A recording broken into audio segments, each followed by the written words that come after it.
Ça va? Bon, mais c'est voilà, c'est une pierre, mais qui est d'origine végétale en fait, hein. C'est le vivant qui a produit ça.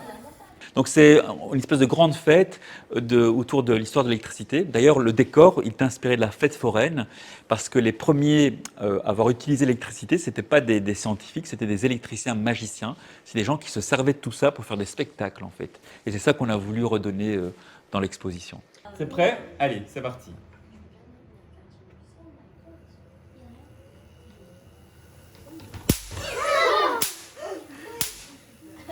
Alors, ce qui est amusant, c'est qu'on a réussi à utiliser l'électricité avant même qu'on ne comprenne vraiment d'où elle vient.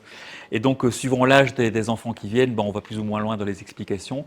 Mais en fait, on essaie de montrer comment on la produit déjà, avec une expérience très très simple qui permet de comprendre le monde d'aujourd'hui. Oui, il y a de tout, hein. Bon, évidemment, il y a les grands classiques qu'on voit dans tous les grands centres, un peu comme le Palais de la Découverte, où on fait dresser les cheveux des enfants sur leur tête en les mettant à 100 000 volts, dans des systèmes totalement sécures, il n'y a pas de souci.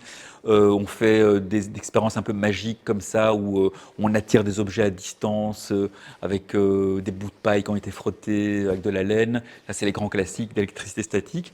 Et puis, on a des choses vraiment plus originales. Par exemple, on peut allumer des tubes qui contiennent du gaz et montrer que ben, chaque gaz, quand on le fait traverser par un courant, ben, il s'allume, en fait, ça met des couleurs différentes. Et puis il y a des jolies expériences où on montre les liens entre les aimants en fait, et le courant. Et ça, c'est vraiment des découvertes majeures du 19e siècle qui expliquent vraiment comment on produit du courant aujourd'hui. Et ça, c'est des objets qui sont très très simples à construire et qui sont ultra clairs en fait quand on les voit la première fois. Et puis on se dit, ah, mais comment je ne savais pas ça? Et donc c'est un peu ça l'objectif.